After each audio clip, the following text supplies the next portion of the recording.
Assalamualaikum warahmatullahi wabarakatuh. Waalaikumsalam warahmatullahi wabarakatuh. Innal hamdalillah nahmaduhu wa nasta'inuhu wa nastaghfiruh wa na'udzu billahi min shururi anfusina wa sayyiati a'malina. May yahdihillahu fala mudilla lahu wa may yudlilhu fala hadiya lahu. Ashhadu an la ilaha illallah wahdahu la syarika lahu wa ashhadu anna Muhammadan 'abduhu wa rasuluh. Ya ayyuhalladzina amanu taqullaha haqqa tuqatih wa la tamutunna illa wa antum muslimun. Ya ayyuhan nasu taqu rabbakumul ladzi khalaqakum min nafsin wahidah wa khalaqa minha zawjaha wa batha minhuma rijalan katsiran wa nisaa'a wattaqullaha alladzi tasaaluna bihi wal arham innallaha kana 'alaikum raqiba. Ya ayyuhalladzina amanu taqullaha wa qulu qawlan sadida yuslih lakum a'malakum wa yaghfir lakum dhunubakum wa may yuti'illaha wa rasulahu faqad faza fawzan 'azima. Amma ba'd, fa inna asdaqal hadithi kitabullah wa khairal huda huda Muhammadin sallallahu alaihi wasallam wa syarral umuri muhdatsatuha fa inna kulla muhdatsatin bid'ah wa kulla bid'atin dhalalah wa kulla dhalalatin finnar. Ikhwan wa akhwat rahimani wa rahimakumullah taala. Alhamdulillah, kita panjatkan puja dan puji serta syukur kita kehadirat Allah Subhanahu wa taala atas kenikmatan yang Allah Azza wa Jalla anugerahkan kepada kita semua. Dan bersyukurnya kita kepada Allah Subhanahu wa taala harus dilaksanakan dengan hati, dengan keyakinan bahwa setiap nikmat yang Allah anugerahkan kepada kita ini semuanya bersumber dari Allah Subhanahu wa taala. Baik nikmat harta, diberikan kesehatan, diberikan penglihatan, diberikan pendengaran, apapun nikmat tersebut semuanya bersumber dari Allah Subhanahu wa taala. Allah berfirman, "Wa ma bikum min nikmatin faminallah." Apa saja nikmat yang ada pada kalian, maka semuanya bersumber dari Allah Subhanahu wa taala. Kemudian kita bersyukur dengan lisan, dengan senantiasa memuji Allah Subhanahu wa taala atas kebaikan yang Allah berikan. Dan juga dengan tahadduts bin nikmah, menceritakan kenikmatan Allah Subhanahu wa taala yang Allah telah berikan kepada kita. Jangan berkeluh kesah, baik dengan lisan maupun dengan tulisan. Seringkali kita ini berkeluh kesah, baru sedikit mendapatkan kesulitan kita ungkapkan ke depan publik. Ini bukan bentuk bersyukur kita pada Allah Azza wa Jalla. Kemudian yang ketiga, dengan amal perbuatan. Kita gunakan nikmat tersebut dengan hal-hal yang Allah Subhanahu wa taala ridhoi, berupa ketaatan, menjalankan sunnah Nabi sallallahu alaihi wasallam, dan juga menjauhi perbuatan yang haram. Ikhwan wa akhwat rahimani wa rahimakumullah taala, kajian kita melanjutkan dari kajian sirah nabawiyah. Ya, kajian ini akan membahas bagaimana perjalanan hidup baginda kita, kekasih kita Nabi Muhammad sallallahu alaihi wasallam, di mana kisah beliau bukanlah sekedar sebuah kisah perjalanan, akan tetapi kisah beliau adalah sebagai penambah keimanan kita, penambah kecintaan kita kepada Nabi Muhammad sallallahu alaihi wasallam. Karena tidak sempurna keimanan seseorang sampai ia mencintai Nabi Muhammad lebih dari semua manusia, sampai lebih dari diri kita sendiri, dibandingkan anak kita sendiri, dibandingkan istri kita sendiri, orang tua kita. Nabi Muhammad harus lebih kita cintai. Anas bin Malik radhiyallahu taala anhu yang berkata, Nabi sallallahu alaihi wasallam sabda, "La yu'minu ahadukum," tidak beriman salah seorang di antara kalian, hatta akuna ahabba ilaihi, sampai aku lebih dicintai, min waladihi, dibandingkan anaknya, wa walidihi, dibandingkan orang tuanya, wan nasi ajmain, dan seluruh manusia yang ada. Maka salah satu tujuan kita mempelajari sirah Nabi Muhammad sallallahu alaihi wasallam adalah bagaimana agar kita semakin menumbuhkan kecintaan kita kepada Nabi Muhammad, dan dengannya kita menjadi bertambah keimanan. Bapak dan Ibu jamaah sekalian yang dirahmati Allah Subhanahu wa taala, pada bulan Rabiul Awal yang bertepatan dengan tahun 571 Masehi, di bulan April, sebagian ulama sejarah mengatakan di tanggal 20 atau di tanggal 22 April, lahirlah Nabi Muhammad SAW di tengah Bani Hashim di kota Mekah. Ketika Nabi SAW dilahirkan, maka bertepatan dengan hal itu terjadi berbagai kejadian yang sangat menakjubkan. Dari ibunda beliau Aminah keluar cahaya, yang cahaya tersebut pergi ke arah Syam. Kemudian bertepatan dengan kelahiran beliau sallallahu alaihi wasallam, 14 balkon dari istana Persia ini runtuh. Api dari bangsa Majusi yang biasa mereka sembah ini padam. Gereja-gereja yang ada di Buhaira di negeri Syam, beberapa darinya amblas ke dalam permukaan bumi. Tidak lain bahwa ini merupakan salah satu tanda bahwasanya Nabi dari penutup para Nabi telah diutus oleh Allah Subhanahu wa taala.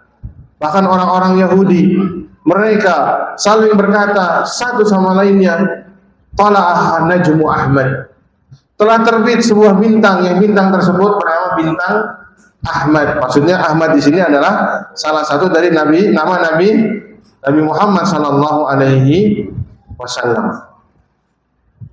Dan ketika Nabi Muhammad sallallahu alaihi wasallam dilahirkan, yang kita sudah jelaskan bertepatan juga di tahun di mana Abrahah telah menyerang Ka'bah, yang akhirnya Allah Subhanahu wa taala luluh lantakkan pasukan bergajah tersebut.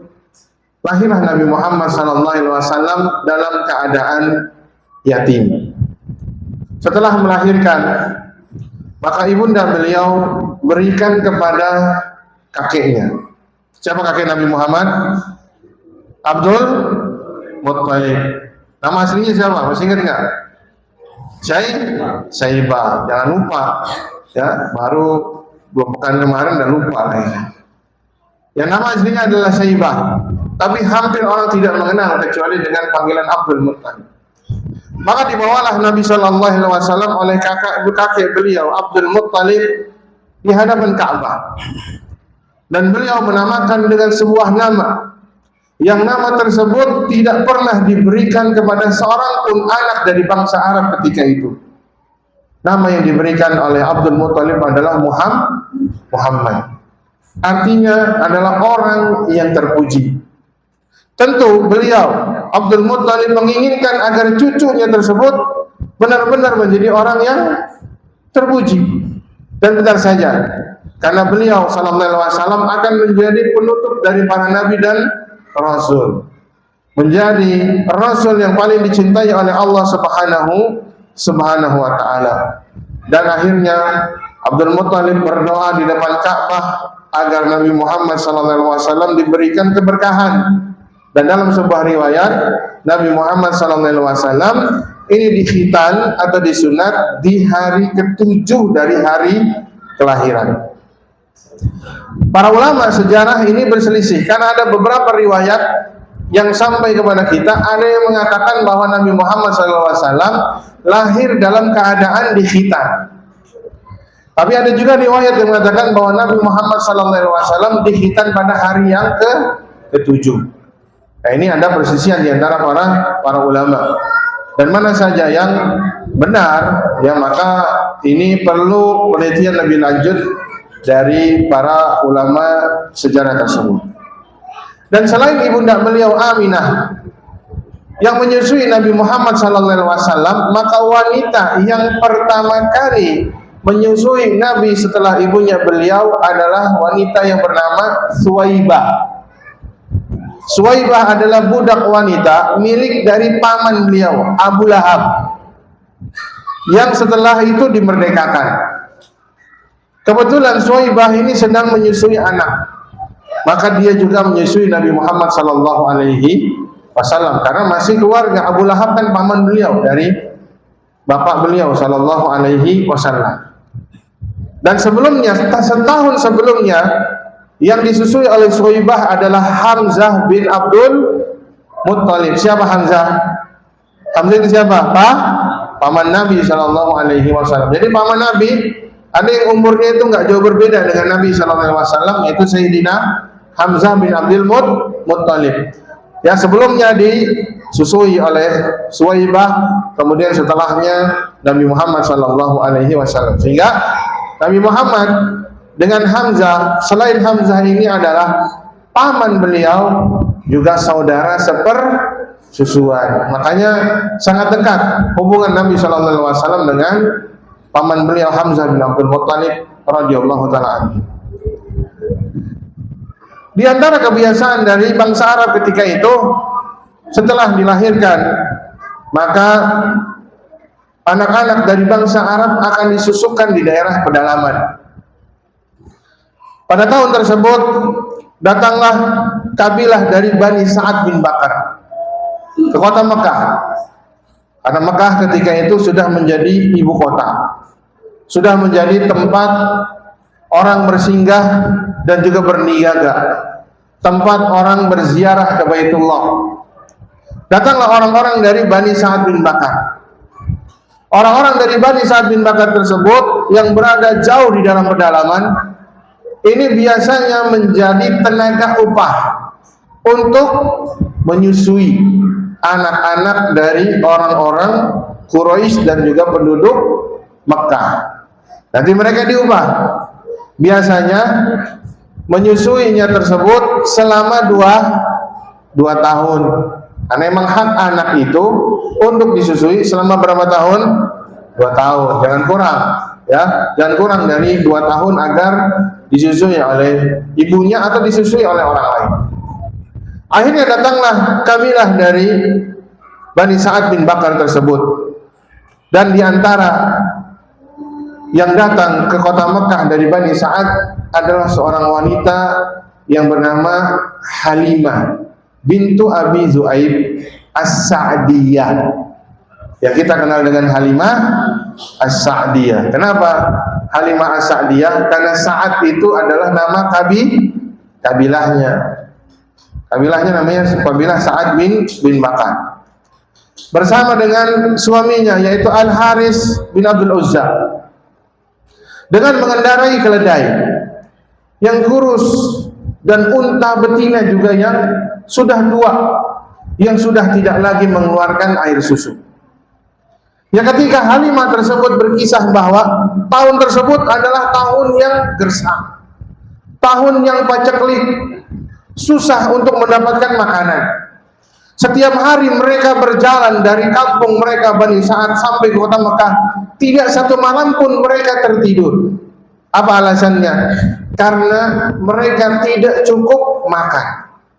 Bayi mereka senantiasa nangis. Kalau kita punya bayi nggak kenyang sama air susu ibunya, nangis terus atau tidak? Nangis terus. Tidak pernah kami merasakan tidur nyenyak di malam hari karena apa? Perut kami lapar. Belum lagi kami punya bayi tidak merasa kenyang. Air susu yang ada pada diri saya ini sedikit tidak membuat anak kami kenyang. Maka sampailah Halimah tersebut dengan terseok-seok karena untanya yang kurus, kemudian juga keledainya yang kurus, datang ke kota Mekah. Menawarkan kepada setiap keluarga yang memiliki bayi yang ingin disusui agar dibawa ke kampung halamannya. Dan tidaklah setiap wanita dari Bani Sa'ad bin Bakar yang datang ke kota Mekah tersebut kecuali apa? Kecuali telah ditawarkan seorang bayi yang bernama Muhammad. Semuanya ditawarkan, mau nggak dinyusuin anak ini? Terus ini anak bapaknya siapa? Bapaknya sudah meninggal. Ada yang mau? Nggak ada. Karena apa yang bisa didapatkan dari seorang anak yang tidak memiliki ayah? Siapa yang akan membayar kita nanti untuk menyusuinya selama 2 tahun namanya. Sehingga tidak ada seorang wanita pun dari Bani Sa'ad bin Bakar yang ditawarkan Muhammad sallallahu alaihi wasallam kecuali menolak. Kecuali menolaknya. Sampai suatu ketika seluruh kabilah dari Bani Sa'ad bin Bakar tersebut ingin pulang, dan setiap wanita sudah mendapatkan bayi untuk disusui. Tersisa Halimah. Dan dia berkata kepada suaminya Haris bin Abdul Uzza, kalau bahasa kitanya, Bang, pokoknya saya nggak mau, saya nanti pulang nggak bawa bayi yang akan saya susui. Mau bagaimanapun saya harus bawa bayi yang saya susui pulang ke kampung halaman, tidak pulang dengan tangan kosong.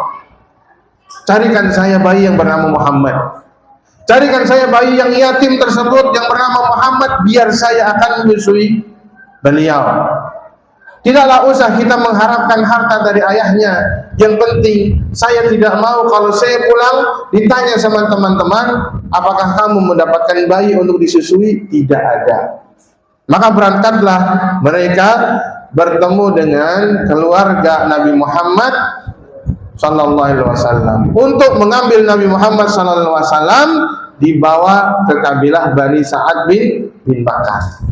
Maka sejak itu berpisahlah Nabi Muhammad SAW dari perawatan ibunya, dirawat oleh Halimah As-Sa'diyah bersama dengan suaminya Haris bin Abdul Uzza. Dan ketika Nabi Muhammad SAW sudah ditimang oleh Halimah As-Sa'diyah, ibu susu beliau, maka tiba-tiba air susu dari Halimah tersebut menjadi banyak. Yang sebelumnya tidak pernah anaknya tersebut menyusu sampai kenyang sehingga tertidur pulas. Ketika Muhammad sudah ada dalam pangkuan beliau, maka air susunya tiba-tiba menjadi banyak, sehingga anaknya bisa tertidur pulas. Setelah itu disusuilah Nabi Muhammad SAW, dan Nabi Muhammad juga menyusu sampai kenyang. Akhirnya apa? Nabi Muhammad juga tertidur pulas. Dan unta mereka yang padahal sudah tua, biasanya kalau unta sudah tua tidak keluar air susunya, maka ketika diperiksa ada susunya. Sehingga apa? Haris bin Abdul Uzza beserta Halimah As-Sa'diyah pun minum dari unta yang sudah tua tersebut, tapi mengeluarkan susu. Sampai mereka semua tertidur pulas karena kenyang. Kalau lapar kita biasanya bisa tidur pulas apa enggak? Enggak. Kalau di sini lapar dikit ada tukang gorengan lewat ya. Tukang gorengan, nasi goreng masih keluar ke depan ya. Enggak bisa tidur pulas, tapi pada malam tersebut semuanya tidur nyenyak. Makanya Halimah bercerita bahwa seakan-akan malam tersebut adalah malam yang paling indah yang kami lalui karena semuanya bisa merasakan kenyang. Di pagi hari suaminya berkata kepada Halimah, "Wahai Halimah, sungguh an-nasmah, jiwa yang kita ambil ini adalah jiwa yang baik. Kita berharap dan berdoa kepada Allah Subhanahu wa taala semoga anak ini membawa kebaikan kepada diri kita." Maka mereka melanjutkan perjalanan. Karena perjalanan dari Makkah ke Bani Sa'ad mungkin berhari-hari bermalam-malam. Dari pagi hari tersebut ketika mereka sudah beristirahat, Halimah menaiki keledainya yang biasanya keledai tersebut sudah kurus, ya, jalannya lambat. Tiba-tiba berjalan dengan sangat cepat sampai menyusul wanita-wanita lain dari Bani Sa'ad bin Bakar yang sudah lebih dahulu berangkat ke kampung halamannya. Kemudian mereka bertanya, "Wahai Halimah, apakah keledai ini adalah keledai yang kamu pakai untuk berangkat ke kota Mekah?" "Iya, itu adalah keledai saya yang saya pakai untuk berangkat dan ini juga saya pakai untuk kembali." "Kok beda? Sekarang keledai tersebut larinya sangat kencang, bahkan sampai bisa menyusul keledai kami. Sungguh keledai tersebut ada sesuatu dalam keledai tersebut." Sampailah Halimah dengan suaminya Al-Haris bin Abdul Uzza ke kampung halamannya di Bani Sa'ad bin Bakar. Dan dengan keberkahan Nabi Muhammad SAW di tahun yang paceklik tersebut, kambing-kambing dan domba-domba milik dari Halimah dengan suaminya ini senantiasa pulang dengan perut yang kenyang sehingga mengeluarkan susu yang sangat banyak. Aneh. Padahal apa? Kambing-kambing dari keluarga yang lainnya ini nggak pernah pulang dengan kenyang, tidak pernah memberikan susu dengan susu yang cukup, tapi hanya kambing milik Halimah saja yang perutnya kenyang. Tidak lain, ini ada keberkahan dari siapa? Nabi Muhammad sallallahu alaihi wasallam. Sampai orang-orang akhirnya di Bani Sa'ad tersebut mengatakan, "Wahai gulam, ya, wahai anak penggembala, tolong kamu kalau gembala ikuti gembalanya Halimah. Siapa tahu dia punya tempat rahasia yang rumputnya banyak sehingga setiap hari kambingnya itu kenyang dan bisa memberikan susu bagi pemiliknya." Walaupun sudah diikuti tetap aja berbeda. Kambing Halimah bisa kenyang, tapi kambing orang yang lain tidak. Tidak lain, ini merupakan keberkahan dari siapa? Nabi Muhammad sallallahu alaihi wasallam. Maka semakin sayanglah Halimah tersebut kepada siapa? Nabi Muhammad. Karena dianggap Nabi Muhammad membawa keberkahan. Memang betul. Karena apa? Seorang nabi tentu dia akan membawa keberkahan. Membawa keberkahan. Biasanya seorang disusui di kampung halaman, bukan di kampung ya, di pedalaman maksud saya. Ini selama 2 tahun agar apa? Fisik mereka kuat. Udara yang ada di desa itu adalah udara yang bersih, jauh dari penyakit. Bahasa yang digunakan adalah bahasa yang fasih, tidak seperti bahasa dari kota Mekah yang banyak pendatang di sana. Maka di tahun yang kedua tersebut Nabi Muhammad SAW dibawa kembali ke ibunya. Tapi Halimah As-Sa'diyah meminta kepada ibu Nabi SAW agar pemeliharaan beliau ditambah. Karena apa? Semenjak beliau tinggal di rumahnya, banyak sekali kebaikan yang bisa dirasakan oleh keluarga tersebut. Ibunya menolak, cukup 2 tahun. Karena memang biasanya menyusui itu lamanya berapa? Cukup 2 tahun. Tapi dengan apa? Dengan rayuan dan bujukan ya, ayolah, ya biar dirawat saja di Bani Sa'ad bin Bakar. Karena apa? Kota Mekah itu hawanya, udaranya kurang bagus.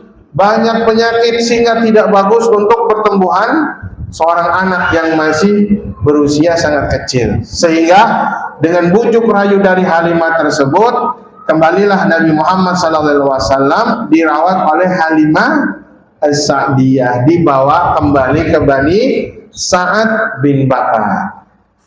Tinggallah di sana sampai suatu ketika, kira-kira di tahun keempat atau kelima dari kelahiran Nabi SAW, terjadi suatu peristiwa. Apa peristiwa tersebut? Nabi yang sedang bermain dengan anak-anak seusianya, umur 4 sampai 5 tahun, didatangi oleh 2 orang laki-laki. Kemudian laki-laki tersebut menangkap Nabi Muhammad SAW, dipegang. Kemudian Nabi Muhammad SAW direbahkan di atas batu, kemudian dibelah dadanya. Setelah dibelah dadanya tersebut, dikeluarkan jantungnya. Jantungnya beliau SAW diletakkan di atas wadah terbuat dari emas yang berisi air Zam-Zam. Dicuci di sana, dibersihkan, kemudian diletakkan kembali di dalam dada beliau SAW dan ditutup kembali.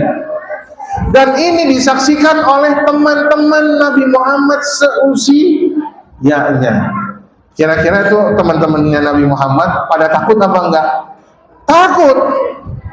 Ya, mereka berlarian semuanya. Pulang ke rumah siapa? Al-Harits bin Abdul Uzza mengadukan kepada Halimah As-Sa'diyah bahwa mereka mengatakan Muhammad telah dibunuh. Muhammad telah dibunuh. Kaget. Akhirnya berusaha mencari-cari di mana, bertemulah dengan Nabi Muhammad SAW, dan Nabi Muhammad kembali dalam keadaan pucat. Dalam keadaan pucat. Nah setelah itu, apa yang terjadi? Halimah yang tadinya sangat sayang, belum ingin mengembalikan Nabi Muhammad, takut terjadi apa? Ya, kalau antum dititipin, terjadi seperti ini, kira-kira pikiran antum tetap ditahan atau dibalikin ke orang tuanya? Hah? Dibalikin atau tetap antum tahan? Dikembalikan. Maka di tahun keempat atau di tahun kelima dari kelahiran Nabi Muhammad SAW, dikembalikanlah Nabi Muhammad kepada orang tuanya, yaitu Aminah. Maka dibawalah dari Bani Sa'd bin Bakar untuk dikembalikan kepada ibunda beliau Sallallahu Alaihi Wasallam. Nah ketika sampailah Nabi Muhammad ke rumah dan bertemu dengan ibundanya bertanya kepada Halimah, kenapa engkau kembalikan? Bukankah engkau sangat senang kalau sekiranya anakku tinggal lebih lama di kampung halamanmu? Ia mengatakan, sungguh saya takut. Takut kenapa? Karena diceritakan ada 2 orang laki-laki, padahal itu adalah malah malaikat yang ingin mencuci jantungnya Nabi Shallallahu Alaihi Wasallam agar tidak ada bagian dari syaitan yang di jantung tersebut, sehingga tidak digoda oleh syaitan. Nah, Nabi Muhammad pernah dibelah dadanya oleh 2 orang laki-laki. Kami takut terjadi apa-apa. Maka ibunya mengatakan, apakah kamu khawatir terhadap hal itu? Halimah menjawab, tentu saya khawatir.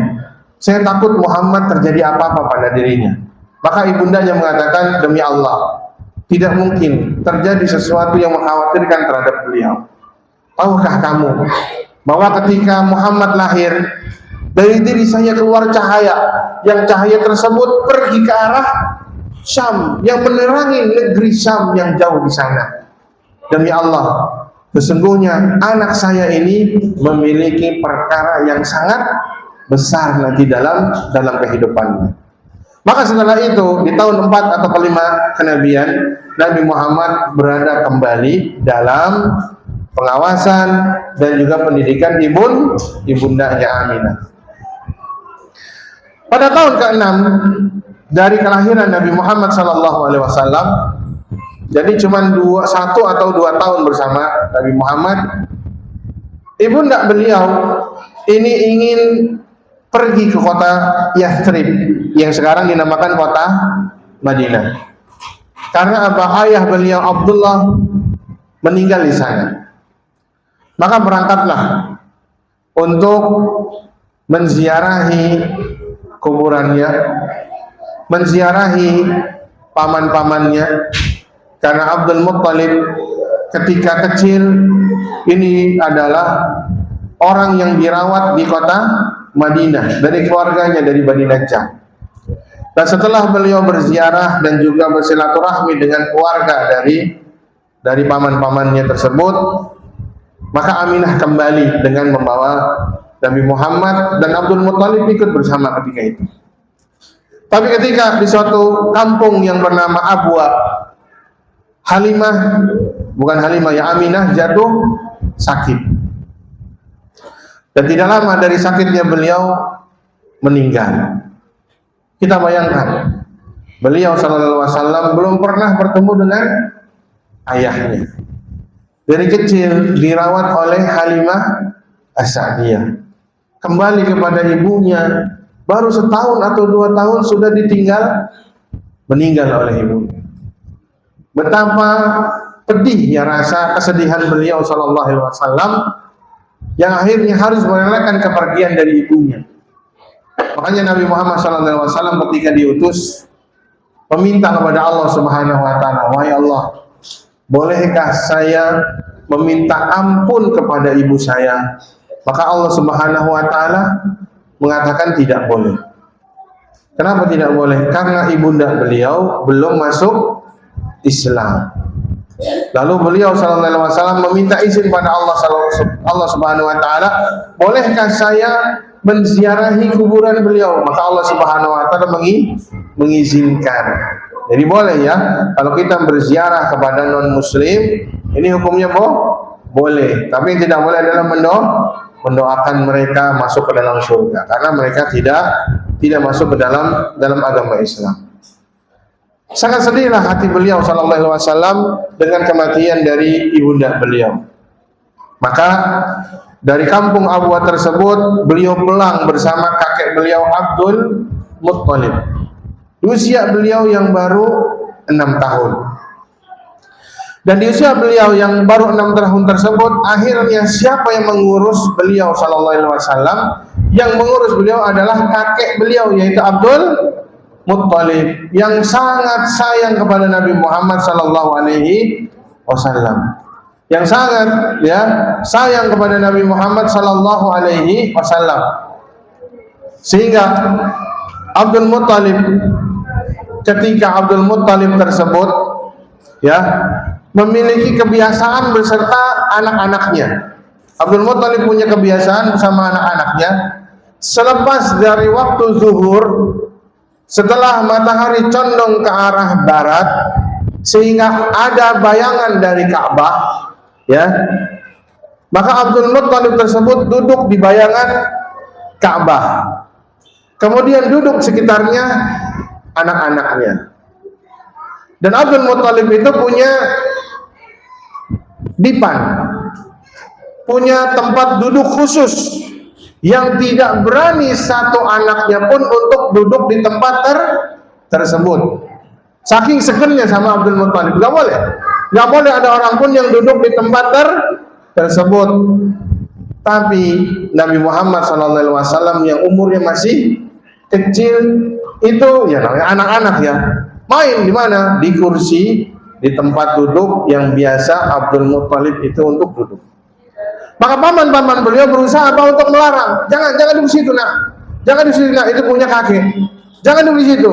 Tapi setelah datang Abdul Muttalib, biarkan dia berbuat apa yang dia mau. Saking sayangnya kepada siapa? Nabi Muhammad. Kalau anaknya dilarang, tapi karena cucunya diberikan kesempatan apa yang dia mau, silahkan diperbuat. Kayaknya biasanya kakek juga kayak gitu lebih sayang sama cucu dibandingkan sama anak. Cucu semuanya boleh semuanya. Kalau anak tidak seperti rasa sayangnya kepada cucunya.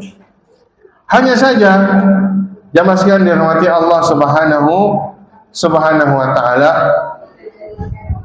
tidak lama Nabi Muhammad sallallahu alaihi wasallam bersama dengan kakek beliau. Kira-kira di umur beliau di 8 atau 9 tahun, kakek beliau diwafatkan oleh Allah Subhanahu wa taala. Lihat bagaimana kesedihan beliau itu beruntun, dari lahir dalam keadaan yatim, jauh dari perawatan ibunya, ditinggal mati ibunya, ditinggal mati kakeknya. Sehingga yang mengurus beliau setelah itu siapa? Paman beliau. Siapa yang mengurus beliau? Paman beliau setelah Abdul Muttalib, Abu Talib. Paman beliau yang bernama Abu Talib. Beliaulah yang mengurus Nabi Muhammad SAW. Di usia beliau umur 12 tahun, paman beliau Abu Talib mengajak Nabi Muhammad SAW untuk berdagang. Karena berdagang ini adalah kebiasaan dari orang-orang Quraisy. Apa kata Allah Subhanahu wa taala? Li'ilafi Quraisy. Kebiasaan orang-orang Quraisy. Ilafihim rihlatash shita'i was-shaif. Kebiasaan mereka adalah berjalan di musim panas dan juga berjalan di musim dingin. Ilafihim rihlatash shita'i was-shaif. Kebiasaan mereka adalah berjalan di musim dingin ke negeri Yaman dan musim panas ke negeri Syam. Falyabudu rabb hadzal bait. Maka sembahlah Rabb dari rumah ini, yaitu Ka'bah. Abu Talib mengajak Nabi Muhammad di usia beliau umur 12-an untuk berdagang. Maka ketika singgah di suatu tempat yang bernama Busra, di tempat tersebut ada tempat ibadah. Tempat ibadah tersebut ditinggali oleh rahib-rahib yang sangat banyak. Rahib itu adalah ahli ibadah dari ahli kitab yang tidak pernah keluar dari tempat ibadahnya sama sekali. Nah, ketika Abu Talib singgah di tempat tersebut dan bersamanya dengan beliau Nabi Muhammad SAW yang baru berusia 12 tahun, maka seorang rahib yang biasanya nggak pernah keluar tersebut, yang bernama Buhaira, keluar dari tempat ibadahnya, kemudian menemui Abu Talib dan juga menjamu Abu Talib bersama dengan Nabi Muhammad SAW. Diberikan makanan, dikasih minuman, dimuliakan sebagai seorang tamu. Ya, kemudian dia bertanya, siapa di antara kalian? Kan kafilah itu nggak cuma berdua ya, banyak. Siapa di antara kalian yang nasabnya paling dekat dengan anak ini?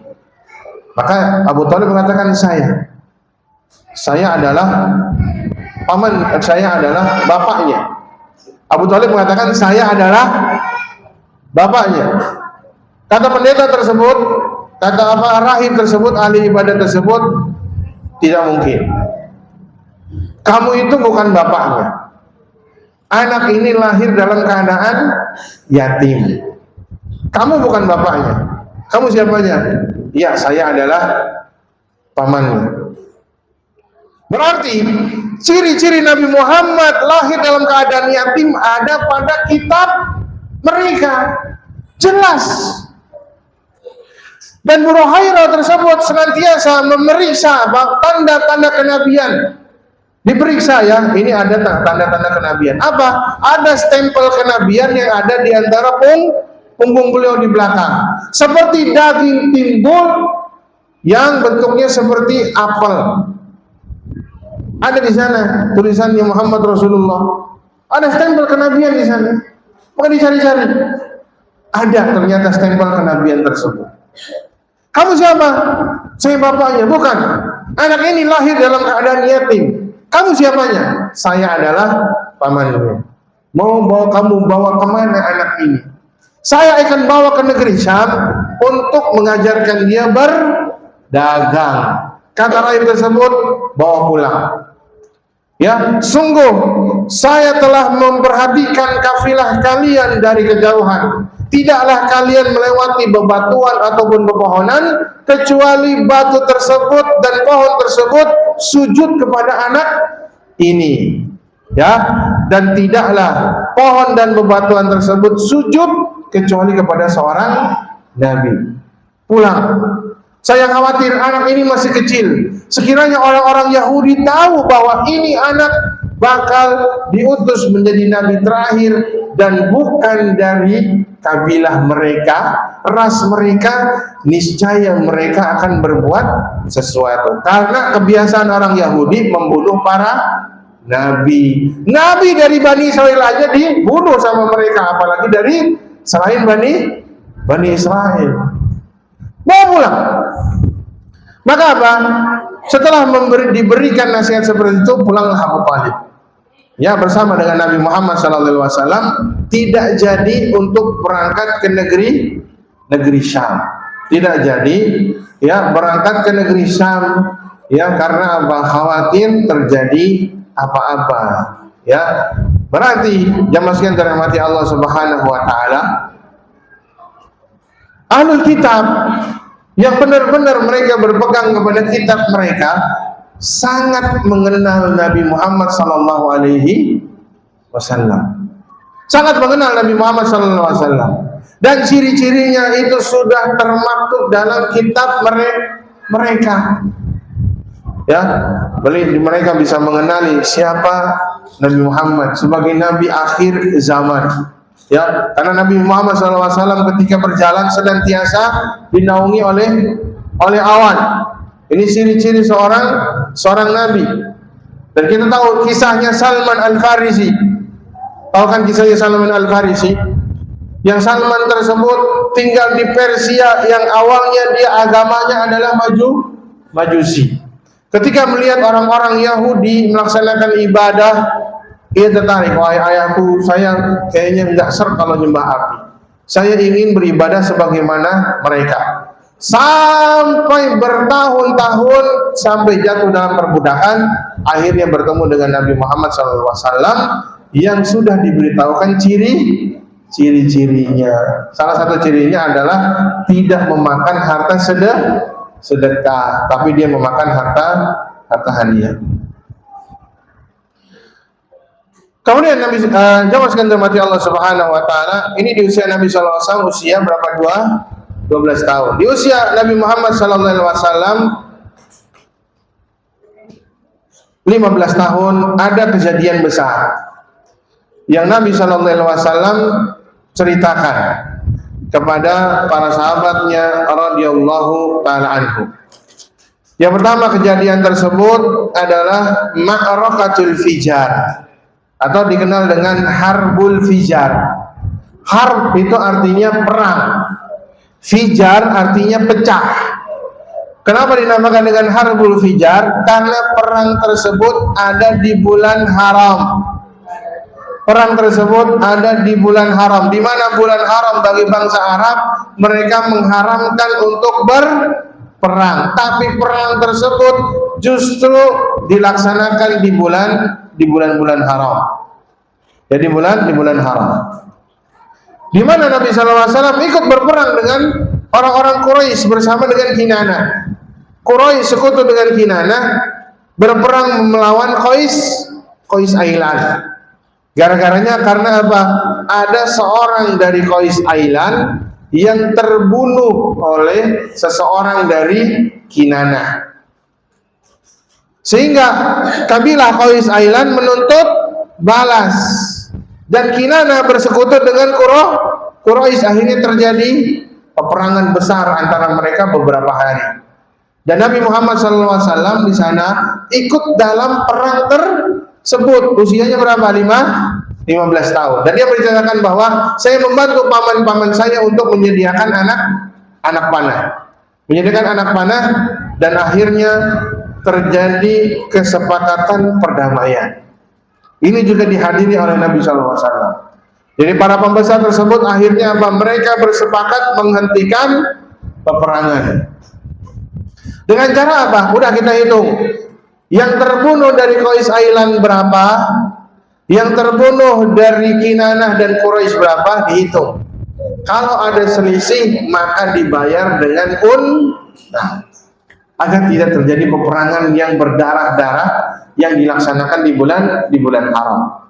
Dan Nabi menyaksikan hal tersebut dan sangat disenangi oleh beliau. Dan di tahun itu juga terjadi apa? Halful Fudul. Halful Fudul artinya ya kesepakatan yang sangat mulia. Di mana ada seseorang ya dari Zubaid atau Zabid ini berdagang. Ada seorang berdagang kepada orang Quraisy.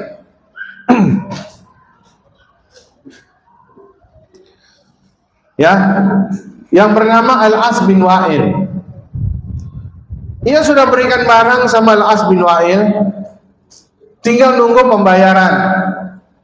Tapi nggak dibayar. Tapi nggak dibayar. Ya, nggak dibayar. Kalau antum dagang kayak gitu, marah nggak? Marah. Jadi ada orang dari Zabid datang ke kota Mekah, kemudian membawa barang dagangan, dibeli sama Al-As bin Wa'il. Tapi setelah barangnya diambil, uangnya nggak dikasih. Dia datang kepada semua pemuka-pemuka Quraisy yang ada di tempat tersebut. Apa yang terjadi? Tidak didengar. Ini kebiasaan orang jahiliyah. Karena yang mereka bela itu adalah Nabi. Mau benar mau salah, yang penting dibela kabilahnya. Ya, sayangnya dia berada di kabilah luar dari Zabid. Datang ke kota Mekah, berniaga sama orang Quraisy. Barangnya sudah diambil semuanya, uangnya belum dibayar. Dia mengadu, ini barang saya gimana kok nggak dibayar? Didiemin. Semua pembesar-pembesar Quraisy mendiamkan orang tersebut. Sampai akhirnya orang tersebut naik ke Jabal Abu Qubais yang ada di dekat kota Mekah tersebut. Di kota Mekah, Jabal Abu Qubais, dia berteriak, "Wahai Quraisy, Saya ini dizalimi dan tidak ada orang yang menolong saya. Sungguh barang dagangan saya sudah diambil sama Al-As bin Wa'il dan dia belum membayar. Dia teriak-teriak di atas gunung tersebut dan didengar sama Az-Zubair bin Abdul Muttalib. Ya, paman Nabi Muhammad SAW. Dan Zubair bertanya, kamu dari mana? Saya dari Zabit. Ya, apa yang terjadi? Diceritakan, saya bawa barang sangat banyak. Ya, perniagaan saya semuanya dibeli sama Al-As bin Wa'il tapi nggak dibayar. Ya, maka dia memperjuangkan hak tersebut. Dia datang sama pembesar-besar siapa? Az-Zubair bin Abdul Muttalib. Bahwa apa? Ini perbuatan tidak benar. Ini orang dizolimi, harus kita tolong. Akhirnya apa? Dikumpulkanlah pembesar-pembesar Quraisy tersebut dan mereka sepakat bahwa siapa saja yang dizolimi maka wajib kita tolong, tidak melihat kepada kabilah. Nah, ini istimewa. Ya, mereka berkumpul di rumahnya Abdullah bin Jud'an. Karena apa? Ini adalah salah satu pembesar Quraisy. Dan Nabi diundang. Kenapa Nabi diundang?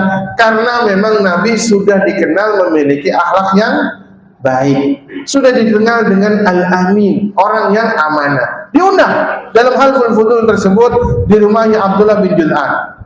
Pembesar-pembesar Quraisy tersebut sepakat siapa saja orang yang dizalimi di tanah Mekah maka kita harus menolongnya siapapun dia tanpa melihat kepada kabilahnya. Ini luar biasa. Kenapa? Ini bukan kebiasaan jahil. Kebiasaan jahil apa? Tolong kabilah benar atau salah, ditolong kabilahnya. Gak mau tahu, mau benar, mau salah, yang penting kabilahnya harus ditolong. Ini kan enggak. Yang ditolong itu justru yang dizolimi, yang benar. Walaupun kabilahnya kabilah siapa saja. Maka Nabi Muhammad SAW senantiasa bercerita ketika beliau SAW sudah di kota Madinah. Ya, saya dahulu pernah diundang dalam Halful Fudul.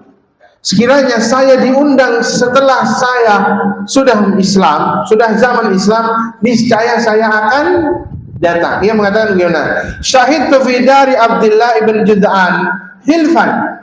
Saya menyaksikan di rumah Abdullah bin Jud'an sebuah perjanjian. Ma uhibbu annali bihi humran na'am.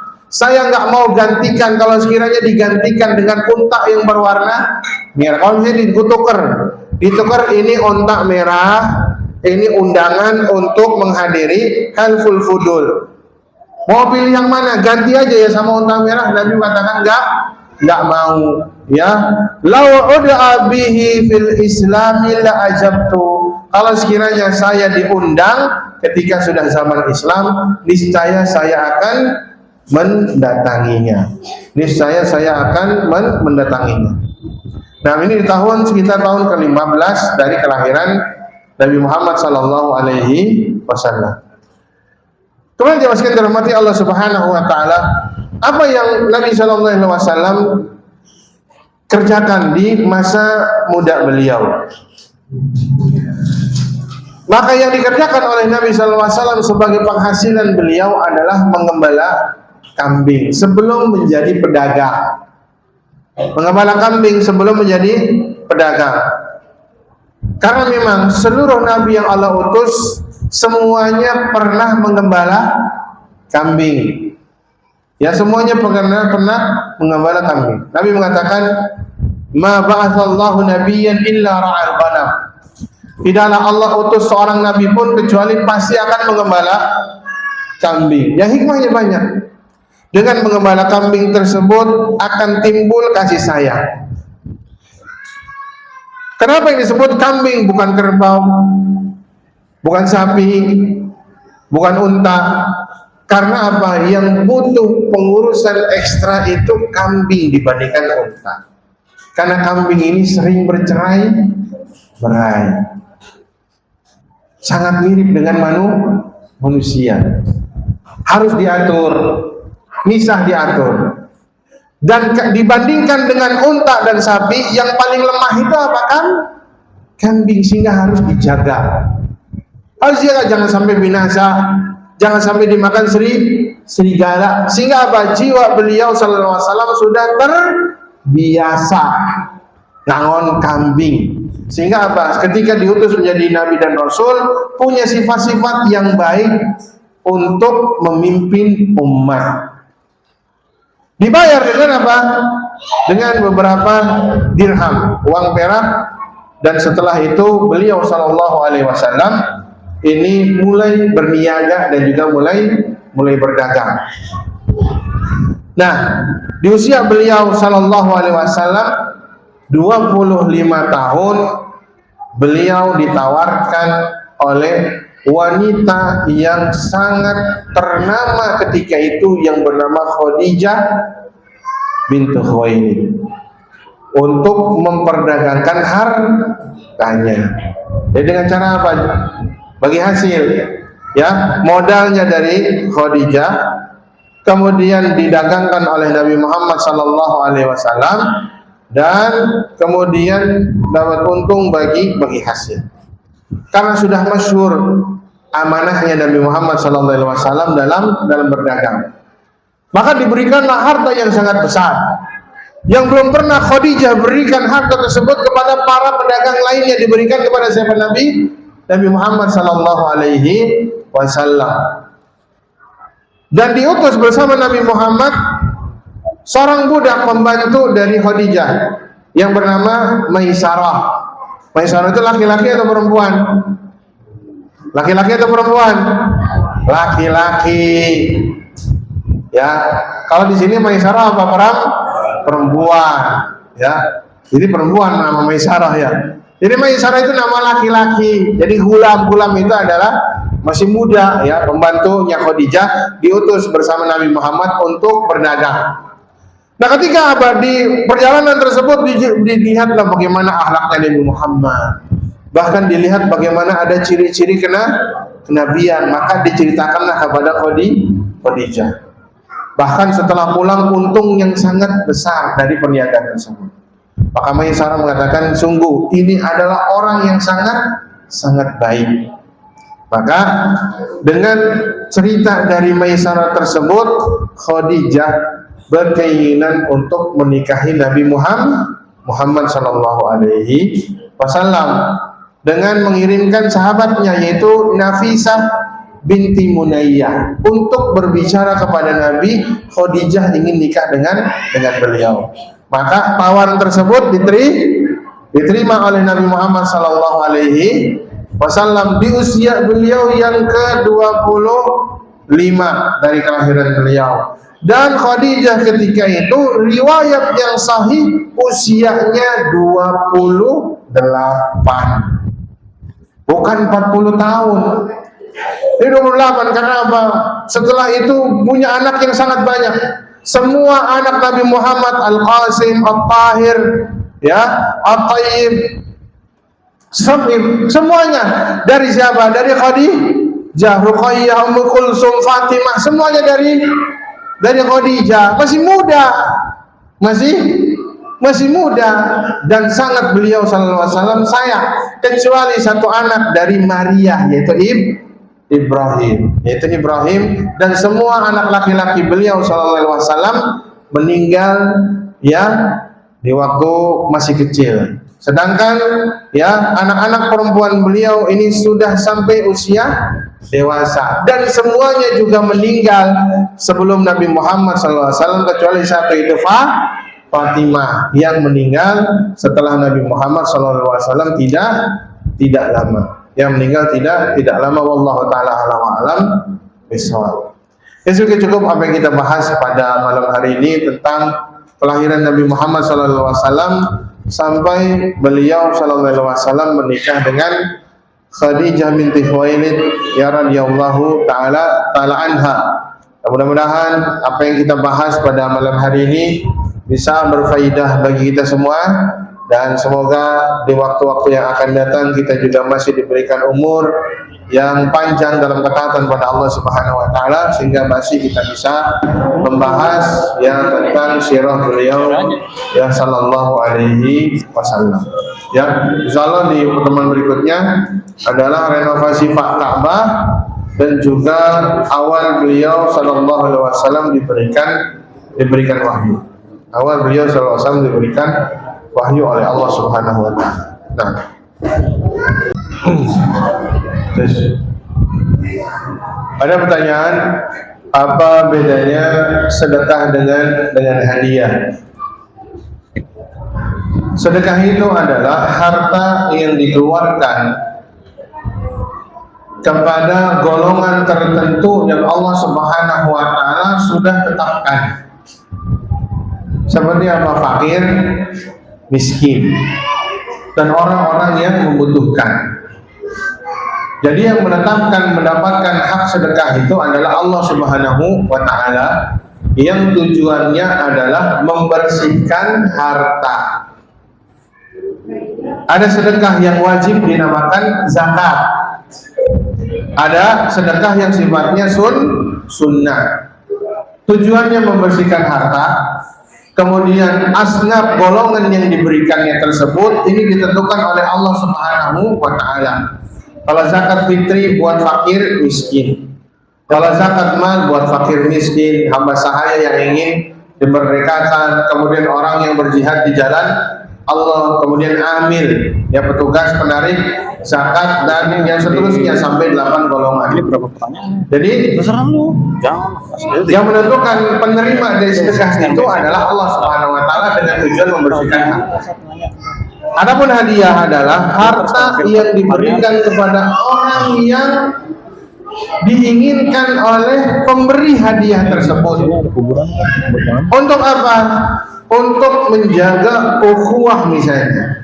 Untuk apa? Untuk menimbulkan rasa cinta. Karena Nabi SAW mengatakan tahadu tahabu, saling memberi hadiahlah kalian, niscaya kalian akan saling mencintai. Jadi yang menentukan itu bukan Allah, tapi siapa kita. Kita mau memberikan hadiah sama siapa? Abang, adik, ya, saya aja, teman baik, tetangga, siapa saja yang kita inginkan mendapatkan rasa cintanya. Itu namanya hadiah. Tujuannya agar mendapatkan cinta, menjalin ukhuwah. Masing-masing memiliki pahala, baik sedekah maupun hadiah.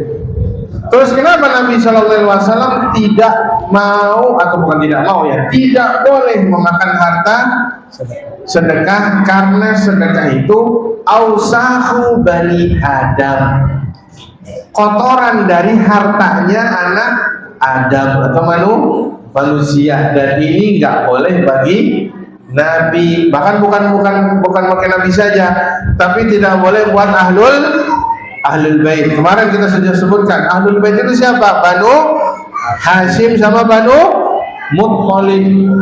Semuanya keturunan Hashim sama keturunan Muttalib nggak boleh makan harta sedekah. Nggak boleh makan harta sedekah. Salah satu alasannya pertama, karena apa? Sedekah itu adalah kotoran kerak dari hartanya anak Adam yang harus dibersihkan. Ada yang wajib, ada yang mustahab, yang sunnah. Makanya nggak boleh bagi Nabi Muhammad SAW. Alasan yang kedua, karena apa? Karena Nabi SAW sudah mendapatkan hak yang lain. Sedekah nggak dapat, tapi dapat hak yang lain. Apa hak tersebut? Hak mendapatkan khumus 1/5 dari ghanimah, yaitu rampasan perang. Itu sebagai gantinya. Ya sudah, jadi nggak double, sudah dapat humus, dapat sedekah juga enggak. Makanya Ahlul Bait ya dapat humus, ya keluarganya Nabi SAW, tapi mereka nggak boleh dapat harta dari sedekah. Ya, jadi jelas di sini ya bedanya sedekah sama hadiah. Jadi kalau kita memberikan orang yang miskin, itu namanya apa? Sedekah. Tapi kalau kita bagi adik kita menyambung silaturahmi sama paman kita, mereka itu bukan orang miskin, orang yang berkecukupan, tapi kita beri hadiah, itu bukan sedekah, namanya apa? Hadiah. Nah, tapi kalau misalnya keluarga kita miskin, maka double pahalanya, bisa masuk pahala sedekah plus hadiah. Makanya kalau misalnya punya keluarga yang susah, lebih baik berikan sama keluarga dulu, dapat pahalanya apa? Double. Pahala sedekah dapat, pahala menyambung silaturahmi juga dapat. Nah, Assalamualaikum. Assalamualaikum. Apakah ada dalil yang kuat mengenai tanggal pasti kelahiran Nabi Muhammad SAW dan bagaimana cara mengekspresikan rasa syukur atas kelahiran Nabi sesuai tuntunan syariat? Nah, tentang tanggal berapa beliau sallallahu alaihi wasallam dilahirkan, ini terjadi perselisihan yang sangat dahsyat dari para ulama. Ada yang mengatakan tanggal 8 Rabiul Awal. Ada yang mengatakan tanggal 9 Rabiul Awal. Ada yang mengatakan tanggal 12 Rabiul Awal. Maka para ulama sejarah sendiri ini berbeda pendapat tentang di tanggal berapa beliau sallallahu alaihi wasallam dilahirkan. Yang disepakati oleh mereka bahwa Nabi Muhammad lahir di hari Senin. Hari Senin. Ketika ditanya puasa Senin, kenapa kita puasa hari Senin? Ya, Nabi mengatakan, "Dzakal yaumul ladzi wulidtu fihi." Itu adalah hari yang saya dilahirkan. Tapi para ulama berselisih kapan beliau sallallahu alaihi wasallam pasnya dilahirkan. Nah, akan tetapi jamaah sekalian dirahmati Allah Subhanahu wa taala, ketika para ulama berselisih, baik mereka yang mengatakan tanggal 8, tanggal 9 atau tanggal 12 Rabiul Awal, maka ini tidak ada satupun bagian yang berpengaruh terhadap ubudiyah, ya, penghambaan kita dan juga pengamalan kita, ya. Walaupun ada yang bertambah tanggal 9, ada yang berpendapat tanggal 8, ada yang berpendapat tanggal 12, ada yang mengatakan bahkan bukan di bulan Rabiul Awal, di bulan yang lainnya. Ini tidak terlalu berpengaruh terhadap ubudiyah kita, cara beribadah kita, menghambakan kita kepada Allah Subhanahu wa taala. Karena cara kita agar mensyukuri tentang apa dilahirkannya Nabi Muhammad SAW adalah dengan berpuasa Senin Kemis. Itu yang diajarkan Nabi. Karena apa? Hari Senin adalah hari dilahirkan Nabi Muhammad SAW. Ya, itulah dijalankan sunnahnya melaksanakan puasa Senin Kemis. Kemudian ketika kita mencintai Nabi Muhammad SAW, maka bagaimana yang harus kita lakukan? Kata ulama 4 hal. Pertama, ta'atuhu fi ma'amara. Gimana mengekspresikan cinta itu? Dengan mentaati apa yang beliau perintahkan. Wa tasdiquhu fi ma akhbara. Yang kedua adalah membenarkan apa yang beliau kabar. Apa saja yang beliau kabarkan nanti akan keluar ini pasti benar. Dahulu pernah terjadi ini pasti benar. Kemudian apa? Wa alla yu'badallahu illa bima syara'. Yang ketiga, tidak beribadah kepada Allah kecuali apa yang beliau syariatkan. Ittiba, contoh ibadah beliau. Kemudian yang terakhir, wajtinabu ma na'a anhu wa zajara, dan menjauhi apa yang beliau larang. Ini adalah ekspresi cinta kita yang sesungguhnya. Karena Allah berfirman, "Qul in kuntum tuhibbunallaha fattabi'uni." Katakanlah, kalau kalian cinta kepada Allah, maka ikutilah aku, yaitu Nabi Muhammad sallallahu alaihi wasallam. Nah, siapa? Yang terakhir, Ustaz. Bagaimana pelajaran dari masa kecil Nabi SAW bisa diterapkan dalam mendidik anak-anak kita sekarang? Bagaimana pelajaran dari masa kecil Nabi SAW bisa diterapkan dalam mendidik anak-anak kita sekarang? Nah, yang bisa kita terapkan dari kehidupan beliau sallallahu alaihi wasallam yang paling pasti itu adalah setelah beliau diutus menjadi seorang nabi dan rasul. Karena apa? Sebelum diutus menjadi nabi dan rasul belum ada syariat.